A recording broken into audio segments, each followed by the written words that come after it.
It's the Side Quest Podcast.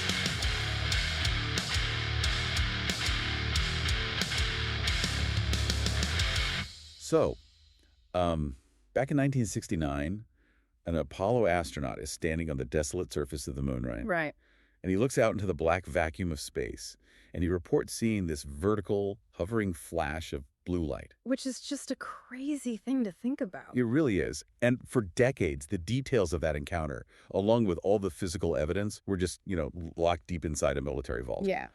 But today, that file, along with dozens of others just like it, is sitting on the open internet for literally anyone to download. It represents this staggering shift. I mean, the United States government didn't just quietly declassify these documents. No, they didn't. They dumped them onto a public server and actively asked regular citizens to help figure out what they're looking at. Yeah, exactly. So welcome to today's deep dive. Our mission today is to sift through the 162-plus documents released in May 2026 under this brand new government initiative called PRCSU. Yeah, there's a lot to go through. There really is. We are tearing into everything from declassified Apollo astronaut transcripts to modern military combat footage, basically just trying to figure out what we actually know now that the curtain has finally been pulled back. Now, a quick heads up before we get into the actual sightings, because we really need to set the context here. Sure. These files dropped into the middle of a deeply divided political landscape. The circumstances around their release drag in commentary from major political figures. Right, like President Donald Trump. Yes, Trump, former President Barack Obama, and various members of Congress. It's all very politically charged. And we definitely need to pause here and say, we are checking our politics at the door today. Oh, absolutely. Just to be completely clear to you listening, our only goal here is to look at the raw data in these files entirely impartially. We are not taking any sides. No sides at all. We aren't endorsing any of the political viewpoints mentioned by these figures. We're simply reporting on the ideas and the data contained in the original source material.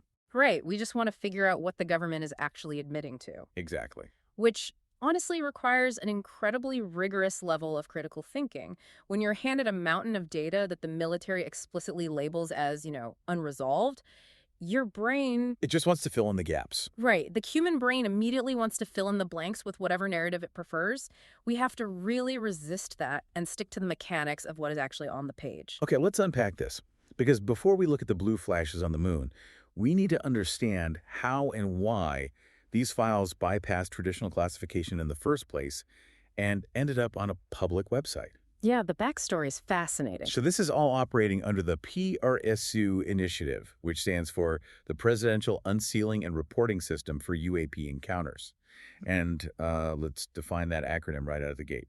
UAP stands for Unidentified Anomalous Phenomena. Right. It's the modern, broader classification for what we used to just call UFOs. Right. And the initiative is being run by the Department of War. Which, for anyone who might have missed the recent bureaucratic reshuffling, the Department of War is the newly renamed Department of Defense. Right. Currently operating under Secretary Pete Hegseth during the Trump administration. Exactly. And the actual catalyst for this massive document dump traces back to a pretty casual moment, surprisingly. Wait, really? The podcast interview? Yeah. Former President Barack Obama was on a podcast and mentioned that aliens are, quote, real, but I haven't seen them. Right, I remember that making headlines. Now, he later clarified that he meant this from a statistical standpoint. That the math suggests life is likely out there somewhere, but he saw absolutely no evidence of extraterrestrial contact during his presidency. But regardless of the clarification, that initial soundbite just lit a match under the public's imagination. It totally did. It capitalized on a cultural fascination that has been simmering for years. And that renewed interest essentially forced the current administration's hand. Oh, okay. So in February 2026, President Trump posted on Truth Social that, based on the tremendous interest shown, he was directing the Secretary of War and other intelligence agencies to identify and release government files related to UAPs. Which is what culminated in these massive data tranches dropping in May. Exactly. But, and this is a big but, the Department of War slapped a very specific glaring caveat right on the front page of the PRSU database. They explicitly label these as unresolved cases. Yeah, that is arguably the most crucial word in this entire document release, unresolved. Right.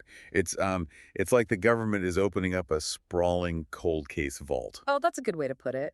They aren't handing you a neat little folder with the culprit's identity circled in red ink. They're handing you the raw crime scene photos, the blurry security tapes, the frantic witness statements, and basically saying, we have no idea what this is, have at it. Yeah, good luck. Right. But doesn't releasing a file simply labeled, we don't know, inherently defeat the purpose of disclosure? I mean, people logging on are looking for a smoking gun, not a bureaucratic shoulder shrug. Well, what's fascinating here is the paradigm shift that a shoulder shrug represents. What do you mean? Think about it. For nearly a century, the default posture of the global intelligence community was absolute secrecy. If an agency encountered something it couldn't identify, it locked the data down to avoid appearing vulnerable to foreign adversaries. Okay, I see where you go. By publishing unresolved files and actively asking for private sector help, the government is publicly acknowledging the limits of its own analytical capabilities. Oh, wow. So they are literally crowdsourcing the unknown. Exactly. They're shifting from hoarding data to distributing it. It completely upends the epistemology of classified intelligence. Man, that is wild. But let's get into the data they distributed, because the history buried in these files is just crazy. Yeah. Let's start with the most credible observables on the human roster, which would be U.S. astronauts. Oh, the astronaut transcripts provide such a fascinating case study in human observation. We're talking about the most rigorously trained scientific minds operating in the most extreme, unforgiving environment imaginable. So let's look at Apollo 12 in 1969. Astronaut Alan Bean is out there, and he reports to Mission Control that he's seeing flashes of light, quote, sailing off in space. Right. He describes it as looking like particles were literally escaping the moon. Mm. And the Percy database doesn't just give us the transcript for this, it actually includes photographic evidence. And the visual evidence is striking, especially because of the context. Yeah, there is this incredible stark photograph from the lunar surface. Yeah. You see the desolate gray ground and the long stretched out shadows of two astronauts casting into the distance. It's a very famous type of image. But the Department of War added this enlarged yellow box to the image, drawing your eye to a very distinct vertical flash of blue light hovering in the dark distance above the lunar horizon. Right. I gotta say, seeing an official government highlight box around an anomaly in space, it gives you chills. It really does. And this wasn't an isolated incident. 3 years later, during the Apollo 17 mission in 1972, astronaut Jack Schmitt described seeing very bright particles outside the spacecraft. I love his quote in the transcript. It's so vivid. Yeah, he says, it's like the 4th of July out there. That is so wild. And we also see files from Apollo 11 in 1969 where Buzz Aldrin reported a bright light source that he tentatively categorized as a possible laser. Yeah, a laser. And going back even further to the Gemini 7 mission in 1965, astronaut Frank Borman reported a bogey and trillions of little particles to his command. The sheer volume of these visual anomalies reported by different crews across different missions, it really forces us to ask what physically is happening outside those windows. Okay, but wait. The Perseus files note that during Apollo 17, the astronauts themselves theorized that the bright lights might just be reflections of chunks of ice breaking away from their own spacecraft. That's true, they did debate that. So, if the astronauts in the moment are debating whether it's a paradigm-shifting anomaly or just, frozen wastewater, how can anyone looking at this 50 years later differentiate between a true unknown craft and just the bizarre physical reality of being in space? You're hitting on the fundamental physical limitation of space observation there. Think about how human vision works. Down here on Earth, we rely heavily on atmospheric diffusion and reference points to judge distance and size. Right, like looking at buildings or trees. Exactly. If you see an airplane, you instinctively know its relative size because your brain compares it to the roads it's flying through or the mountains on the horizon. So we have a built-in scale. Yes. But in the vacuum of space, there's no atmosphere to scatter the light, and there are absolutely no reference points. There are no trees or clouds on the way to the lunar horizon. Right. Because of that lack of depth perception, a tiny half-inch fleck of ice illuminated by the sun floating 10 feet outside the module window looks visually indistinguishable from a massive glowing metallic craft hovering 10 miles away. Wow. So human observation is fundamentally broken in a vacuum. Exactly. The astronauts saw something anomalous. Their brains desperately tried to categorize it using known physics like ice or a laser. But without conclusive sensor data to measure distance and mass, it remained unresolved. It just proves that even expert observation has hard physical limits. But if you think a blue flash on the moon is wild, here's where it gets really interesting. Because if the vacuum of space is too murky, Since astronauts are relying on the naked eye through a visor, you would assume modern military sensors would solve the problem. You would think so. But when we bring this back down to Earth, into the crosshairs of 21st century combat optics, the data actually gets even murkier. Yeah, this is the second major theme of the document dump: modern military encounters utilizing advanced sensor arrays. The PRSU files contain a massive batch of recent sightings from U.S. troops stationed in the Middle East during active operations against ISIS. We're talking about a 2022 memo detailing one possible small UAP in Iraq. We have a 2024 report of multiple glares or light from an unknown origin over Syria.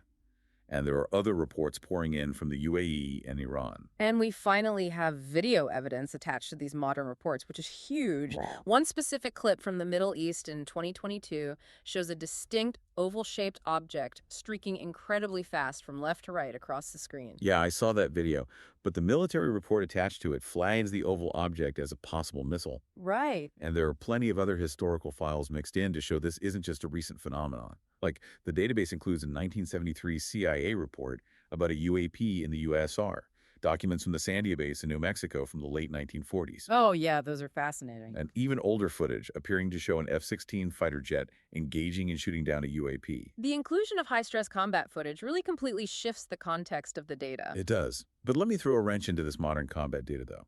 These recent sightings in Iraq and Syria are happening in highly volatile active combat zones. Right. It's like trying to listen for a pin drop in the middle of a heavy metal concert. With all the radar jamming, the surveillance drones, the heat signatures from ground combat, and the advanced weaponry tearing through the sky. It's chaotic. It's incredibly chaotic. The sensors must be completely overwhelmed by noise. How can anyone confidently separate a genuine gravity-defying anomaly from a top-secret enemy drone, or just an optical illusion caused by a missile? Well, the short answer is most of the time, they simply can't. Really? Yeah.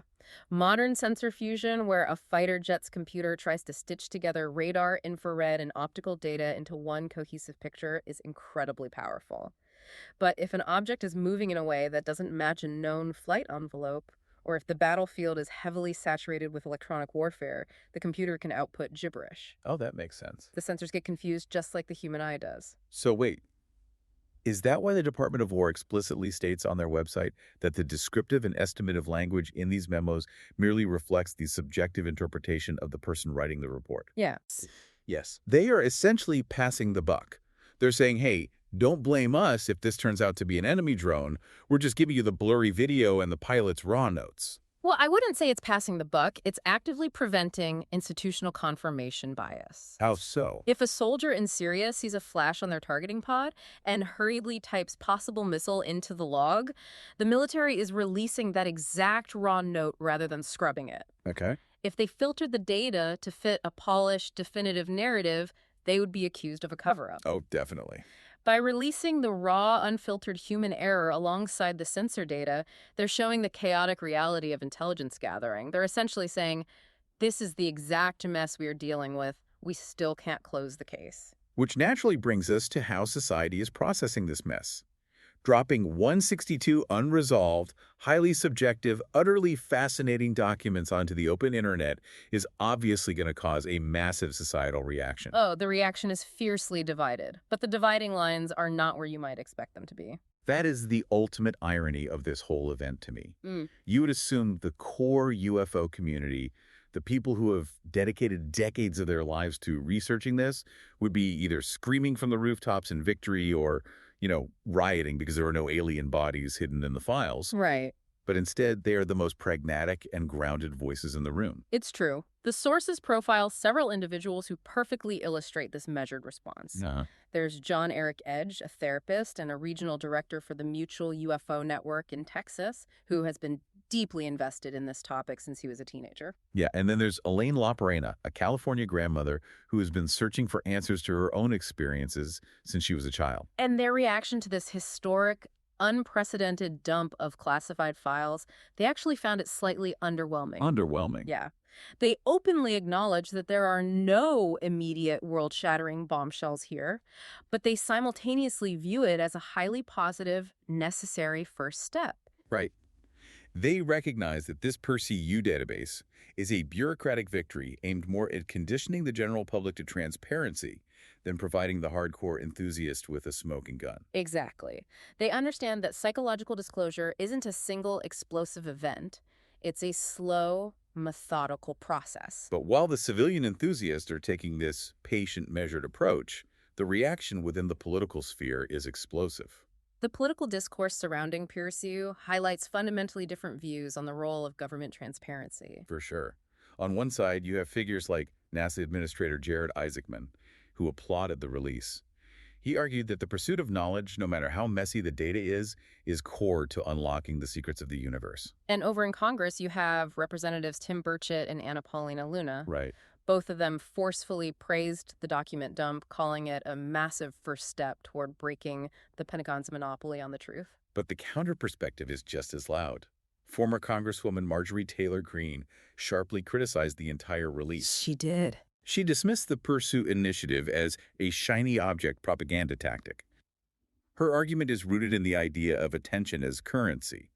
She claims this data dump is intentionally designed to distract the American public from immediate pressing issues. Yes, specifically citing domestic price affordability and the ongoing war in Iran. So we have astronauts reporting blue flashes in the vacuum of space, soldiers recording oval objects streaking through active war zones, lifelong enthusiasts shrugging it off as just a decent first step, and politicians fiercely debating whether this is historic transparency or a deliberate manipulative distraction. If we connect this to the bigger picture, this entire document release acts as a massive Rorschach test for America. Oh, let's dive deeper into that. How does unresolved data act as a psychological test? Well, the human brain has a deeply ingrained need for narrative closure. When we're presented with a mystery, we want a solution. We want the neat ending. Exactly. But when an institution drops purely unresolved, ambiguous data into the public square, it deprives the brain of that closure. So people instinctively project their own existing worldview onto the ink blot to make it make sense. Oh, wow, that makes perfect sense. Yeah. For the UFO community, the data is long overdue validation. That they aren't crazy, that the government really is spending time and money looking at this. Right. For transparency advocates in Congress, it's a righteous victory for open government. But for skeptics and political critics, that exact same ambiguous data is viewed through a lens of deep cynicism. They think it must be an intentional distraction because the government wouldn't release something unless they had an ulterior motive. Exactly. The raw data itself, the blurry oval video, the Apollo transcript, that hasn't changed, but the wild variations in how we interpret that data reveal the current fractions in our society. Yeah. It shows that institutional transparency actually causes more public distrust when the data is messy because people assume a lack of clarity is evidence of a cover-up rather than just evidence of a really difficult scientific problem. That is incredibly profound. Let's recap the journey we've taken through these files today. We started with the creation of the Peersu database by the Department of War, exploring the bureaucratic shift that opened the government's cold case vault to the public. We traveled to the moon, examining the physical realities of space observation to understand the credible yet perplexing reports of blue flashes and escaping particles from Apollo astronauts. We then brought the narrative back down to Earth, analyzing how modern military sensors in high-stress combat environments like Syria and Iraq are picking up anomalies, which perfectly illustrates the limits of subjective interpretation and the danger of sensor noise. And finally, we looked at the divided public reaction, exploring how this raw data serves as a societal Rorschach test, where hardcore enthusiasts preach patience while politicians debate the very nature and intent of the disclosure. It really challenges you to consider what transparency actually looks like in practice.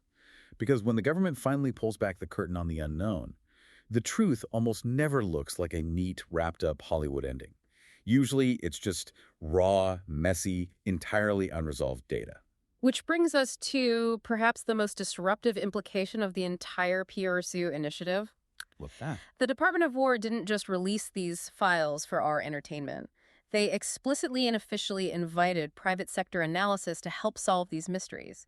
They admitted they need help. And that leaves you with a wild, almost science fiction concept to mull over. What happens if this crowdsourcing experiment actually works? Yeah. What happens if a regular citizen, maybe an amateur internet sleuth, sitting at their kitchen table right now downloading these exact files, actually connects the dots? What if some teenager notices a hidden mathematical pattern in that Apollo 12 photo, or cross-references the 2022 Iraq video of commercial flight data, and they definitively crack a case before a room full of Pentagon generals does? It's entirely possible now. If the key to understanding the universe isn't locked in a classified vault anymore, but is sitting on a public hard drive waiting to be discovered by anyone with an internet connection, what does that mean for the future of classified intelligence and humanity's ultimate understanding of our place in the universe? It completely decentralizes discovery. The vault is wide open. The only question left is who is going to make sense of the mess inside. Thank you for joining us on this deep dive. Keep looking at the data, and we'll catch you next time.